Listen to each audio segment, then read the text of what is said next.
ចាព័ត៌មានអភិវឌ្ឍវិញម្ដងចាគឺក្រសួងពាណិជ្ជកម្មកម្ពុជានិងថៃសហការគ្នាតាំងពិព័រណ៍ផលិតផលកសិកម្មសុខភាពនិងសម្រស់នៅឯមជ្ឈមណ្ឌលកោះពេជ្រក្នុងរាជធានីភ្នំពេញចានៅព្រឹកមិញនេះនៅមជ្ឈមណ្ឌលកោះពេជ្រមានរៀបចំតាំងពិព័រណ៍ពាណិជ្ជកម្មដែលរៀបចំឡើងដោយមានការសហការរវាងក្រសួងពាណិជ្ជកម្មកម្ពុជាហើយនិងថៃ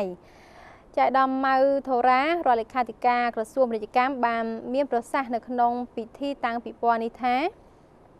ពិព័រណ៍ពាណិជ្ជកម្មថៃដែលធ្វើនៅមជ្ឈមណ្ឌលកោះពេជ្រនៅពេលនេះគឺជាការបង្ហាញនូវភាពយ៉ាងជិតស្និទ្ធរវាងក្រសួងពាណិជ្ជកម្មថៃនិងកម្ពុជាឯកឧត្តមបានបញ្ជាក់អំពីតួលេខពាណិជ្ជកម្មរវាងកម្ពុជាថៃនៅក្នុងឆ្នាំ2012នេះគឺបានកើនឡើងប្រហែលជា40%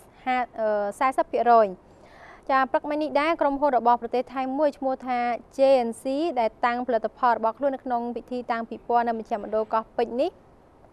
មានប្រសាសន៍ថាក្រុមហ៊ុនរបស់ខ្លួនគឺមានផលិតផល900ប្រភេទហើយថាប្រទេសកម្ពុជាគឺជាទីផ្សារមួយយ៉ាងសំខាន់នៅក្នុងបណ្ដាទីផ្សារសំខាន់នានាលើពិភពលោក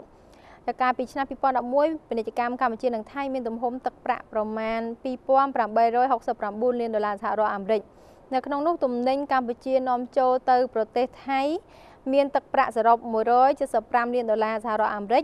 និងទំនិញនាំពីប្រទេសថៃនាំចូលមកកម្ពុជាមានប្រមាណ2693លានដុល្លារសហរដ្ឋអាមេរិក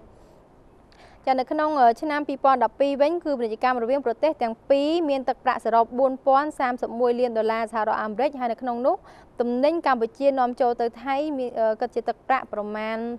249លានដុល្លារអាមេរិកនិងទំនិញថៃនាំចូលមកកម្ពុជាវិញគឺមានតម្លៃ3782ដុល្លារសហរដ្ឋអាមេរិក